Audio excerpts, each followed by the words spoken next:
Policy बाजार पर 1 करोड़ रुपए का टर्म लाइफ इंश्योरेंस केवल 450 रुपए महीने से शुरू। वाह! दिल्ली नगर निगम में मेयर, डिप्टी मेयर और स्टैंडिंग कमेटी मेंबर के लिए आम आदमी पार्टी के उम्मीदवारों ने आज अपना नामांकन दाखिल कर दिया। मेयर पद के लिए आम आदमी पार्टी की तरफ से डॉक्टर शेली ओबरॉय ने अपना नामांकन दाखिल किया, जो पटेल नगर के पूर्वी पटेल नगर वार्ड से इस बार पहली बार पार्षद बन के आई हैं। वहीं आम आदमी पार्टी की तरफ से डिप्टी मेयर पद के लिए आले मोहम्मद इकबाल ने अपना नामांकन दाखिल किया। ये तीसरी बार के पार्षद हैं और मटिया महल विधानसभा के चांदनी महल वार्ड से ये जीत कर आए हैं। और ख़ास बात यह है कि पूरी दिल्ली में सबसे बड़ी जीत अगर किसी ने दर्ज की तो वो ये आले मोहम्मद इकबाल हैं। 17,000 से ज़्यादा वोटों से वो चुनाव जीते और आज अपना नामांकन इन्होंने दाखिल कर दिया। इसके बाद आम आदमी पार्टी के जो सीनियर लीडर हैं, जो मुख्य प्रवक्ता हैं सौरभ भारद्वाज, उन्होंने कहा कि उनको लगता है, वैसे तो उनका ये कहना है कि उनके पास पर्याप्त संख्या है, लेकिन उनका ये आरोप है कि बीजेपी इन चुनावों के लिए, मेयर डिप्टी मेयर के चुनावों के लिए एक निर्दलीय का सहारा ले सकती है, निर्दलीय को चुनाव मैदान में उतारकर उसके पीछे खड़ी हो सकती है। लेकिन उनका कहना है कि बीजेपी ये कोशिश ज़रूर कर सकती है, लेकिन अभी जो है आम आदमी पार्टी के पास जो है पर्याप्त संख्या बल मौजूद है, चाहे वो पार्षदों की संख्या की बात करें या अगर मेयर के चुनाव दिल्ली के अंदर होते हैं तो उनकी बात करें, संख्या बल मौजूद है। लेकिन उनको ऐसा लगता है कि बीजेपी जो है वो ऐसा कर सकती है। पहला सवाल यही है, कॉन्फिडेंट हैं आप, मेयर आपका बन जाएगा, डिप्टी मेयर बन जाएगा आपका? देखिए, पूरा कॉन्फिडेंस है, और क्योंकि दिल्ली वालों ने हम लोगों को मेजॉरिटी दी है। दिल्ली वाले चाहते हैं कि आम आदमी पार्टी इस बार एमसीडी के अंदर काम करके दिखाए। ये ज़रूर है कि भारतीय जनता पार्टी इस हार को बर्दाश्त नहीं कर पा रही है और वे भी अपनी तरफ से कोई ना कोई जो है एक प्रॉक्सी कैंडिडेट उतारने की कवायद में है, मगर आम आदमी पार्टी की मेयर बनना निश्चित है। लेकिन अगर आपके पास बहुमत है तो फिर प्रॉक्सी उतारें ना उतारें, फिर आपको क्या फ़र्क पड़ता है? और वैसे ही वो प्रॉक्सी क्यों उतारेंगे?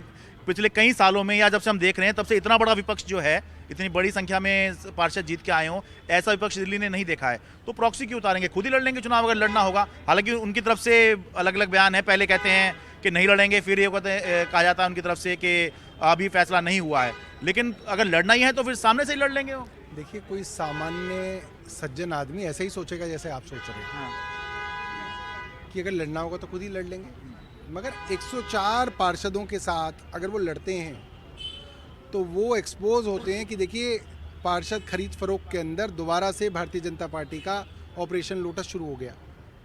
और क्योंकि हार निश्चित है तो जो हेडलाइन अखबारों में बनेगी कि भारतीय जनता पार्टी बनाम आम आदमी पार्टी में मेयर के चुनाव में भारतीय जनता पार्टी की हार, उस हेडलाइन से बचने के लिए एक प्रॉक्सी कैंडिडेट की कोशिश की जा रही है कि किसी इंडिपेंडेंट को मेयर कैंडिडेट पे उतारा जाए और उसके पीछे भारतीय जनता पार्टी अपना पूरा दलबल जो है लगा दे, साम दाम दंडभेद लगा दे और कोशिश की जाए कि आम आदमी पार्टी का नुकसान किया जाए। मगर होगा इसलिए नहीं क्योंकि नंबर्स जो हैं वो भारतीय जनता पार्टी के पक्ष में नहीं है। मगर अगर कल 28 तारीख तक, कल 27 है, 27 तारीख तक का कल आखिरी तारीख है, कोई इंडिपेंडेंट पर्चा भरता है, इंडिपेंडेंट 3 है, तो इसका मतलब ये है कि भारतीय जनता पार्टी उस पर्चे के पीछे स्पॉन्सर है और भारतीय जनता पार्टी उसके लिए सब कुछ लगाएगी। लेकिन वो पता तो लग जाएगा क्योंकि कोई भी इंडिपेंडेंट ऐसे तो भर नहीं पाएगा। कम से कम 2 प्रपोजल तो चाहिए जो पार्षद होने चाहिए। देखिए, 2 प्रपोजल भी चाहिए और ऐसे इंडिपेंडेंट जिनके नाम तक हमें नहीं पता, मुझे नहीं पता कौन इंडिपेंडेंट जीते हैं। अगर ऐसा इंडिपेंडेंट आके चुनाव लड़ रहा है तो उसके पीछे फिर ये मंशा जाहिर हो जाएगी।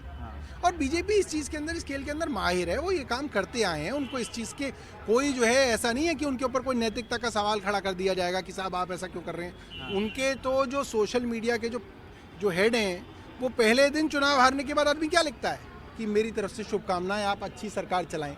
वो क्या लिख रहे हैं कि देख लेना, हमने जैसे चंडीगढ़ में अपना मेयर बनाया, हम यहाँ भी बना देंगे। तो खुद खरीद फरोख्त, ऑपरेशन लोटस, इसकी जो है वो खुद इसकी जो है एक्नॉलेजमेंट जो है अपने ट्वीट से उन्होंने किया। ये साफ दिखाता है कि उनका चाल चरित्र, चेहरा जो है बहुत ही जो है निम्न है। लेकिन संख्या बल तो आपके पास इतना है कि अगर कांग्रेस के विधायक वो जो पार्षद हैं उनकी तरफ चले जाएं, निर्दलीय भी बीजेपी के साथ मिल जाएं, तो भी आपकी संख्या से वो कम ही हैं। तो फिर चुनाव में तो तब तो दिक्कत नहीं होनी चाहिए, अनटिल अनलेस वो कुछ लोग तोड़ लें देखिए जो कि नगर निगम में लागू तो होता नहीं है वो दल बदल वाला कानून, और 20 की जरूरत है उनको। अब देखिए शरद, आप तो मेरे से ज़्यादा सालों से राजनीति देखते आ रहे हैं। 2014 से भारतीय जनता पार्टी आम आदमी पार्टी के जो विधायक हैं उनको खरीदने की कोशिश कर रही है। हमने स्ट्रिंग भी ला के दिखाएं, मगर ऐसा कोई ना कि वो मान गए, वो आज भी कोशिश कर रहे हैं। अभी जो तेलंगाना से जो वो स्ट्रिंग ऑपरेशन आया उसके अंदर वो बता रहे थे कि हम जो है आम आदमी पार्टी के जो है विधायकों को खरीदने के लिए हमने इतना पैसा रखा हुआ है। तो वो कोशिशें जो हैं वो अपनी हमेशा जो है वो जारी रखेंगे। वो निश्चित ही इस बार भी हारेंगे और आम आदमी पार्टी का कोई भी पार्षद और कोई भी विधायक कभी भी भारतीय जनता पार्टी में टूट के नहीं जाएगा। आम आदमी पार्टी के पास इन बातों का तो कोई आधार नहीं है, लेकिन बीजेपी की तरफ से भी जो बयान आ रहे हैं उनकी वजह से इस तरह की बातों को हवा मिल रही है। बात ये हुई है कि बीजेपी ने गुरुवार को ये कहा कि वो मेयर और डिप्टी मेयर के जो चुनाव होंगे उसमें हिस्सा नहीं लेगी, क्योंकि ये चुनाव आम आदमी पार्टी जीती है, उनके पास बहुमत है, तो उनको हमारी शुभकामनाएं, और दिल्ली के लोगों से जो उन्होंने वादे किए हैं उनको वो पूरा करें। जबकि बाद में अब बीजेपी का ये कहना है कि इस बारे में अभी कोई अंतिम फैसला नहीं हुआ है, और जो इस तरह के बयान दिए गए थे कि मेयर चुनाव में बीजेपी हिस्सा नहीं लेगी, ये निजी विचार जो हैं बीजेपी की तरफ से बताए गए। तो बयानों में जो है बीजेपी के बदलाव हो रहा है, इसकी वजह से भी इस तरह की बातों को हवा मिल रही है। आप दोनों तरह के बयान सुन लीजिए। ये हम लोग बता चुके हैं इस बारे में कि भारतीय जनता पार्टी जो है, जो मेयर का चुनाव है, हम उसमें पार्टिसिपेट नहीं कर रहे हैं। वॉक ओवर देंगे यानी कि आम आदमी पार्टी को नहीं कर रहे हैं सर। अरे वाकओवर का कहां, उनके पास मेजोरिटी है, तो वाकओवर की कहां से बात आती है? लोगों ने उनको मेजोरिटी दी है, वो मेयर बनाए, अपना डिप्टी मेयर बनाए। और जहां तक रही भारतीय जनता पार्टी की बात रही, भारतीय जनता पार्टी एक लोकतांत्रिक पार्टी है। अरविंद केजरीवाल की तरह वन मैन आर्मी नहीं है। यहाँ फैसला होता है लोकतांत्रिक तरीके से होता है, इसलिए जब भी फैसला होगा आपको भी पता लग जाएगा, मीडिया को भी पता लग जाएगा। इसलिए हमारी पार्टी से चिंता करने से ज़्यादा अच्छा है आप अपनी पार्टी की चिंता करिए, उसी में आपकी बेहतरी है। बीजेपी के बयानों में बदलाव का कारण ये भी हो सकता है कि बीजेपी एक तरह के धर्म संकट में भी हो सकती है। धर्म संकट ये कि क्या वो चुनाव लड़े या ना लड़े, दोनों में ही अलग अलग परिस्थितियां हैं। अगर वो चुनाव लड़े तो वो सारे निर्दलीय और सारे कांग्रेस के पार्षद भी अगर अपनी तरफ मिला ले, अगर ये मान लें कि कांग्रेस के सारे पार्षद भी उसकी तरफ आ जाएंगे, वैसे तो संभव नहीं है, लेकिन अगर ये सब भी मान लें कि उसकी तरफ निर्दलीय भी आ जाएंगे, कांग्रेस के भी पार्षद आ जाएंगे, तो भी आम आदमी पार्टी के पास इतना संख्या बल है कि चुनाव वही जीतेगी।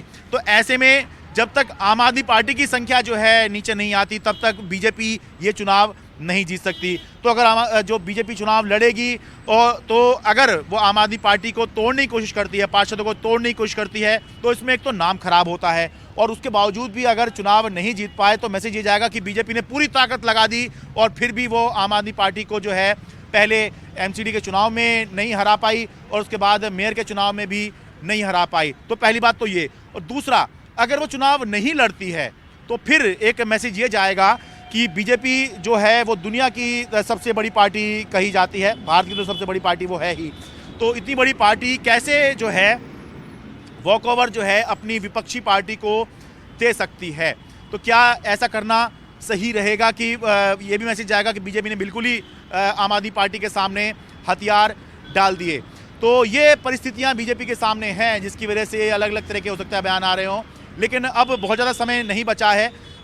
27 तारीख यानी कि मंगलवार को जो नामांकन का आखिरी दिन है, इस दिन ये साफ हो जाएगा कि क्या बीजेपी चुनाव लड़ रही है या नहीं लड़ रही, या जैसा कि आम आदमी पार्टी दावा कर रही है कि बीजेपी किसी इंडिपेंडेंट के भरोसे ये चुनाव लड़ना चाह रही है, क्या ऐसा होता है। तो बस ये समझिए कि बस थोड़े समय की ही बात है, कुछ घंटे की ही बात है, सब साफ हो जाएगा कि दिल्ली में अगला मेयर चुनाव होगा या फिर जिन्होंने पर्चा भर दिया है उनके सामने कोई खड़ा नहीं होगा।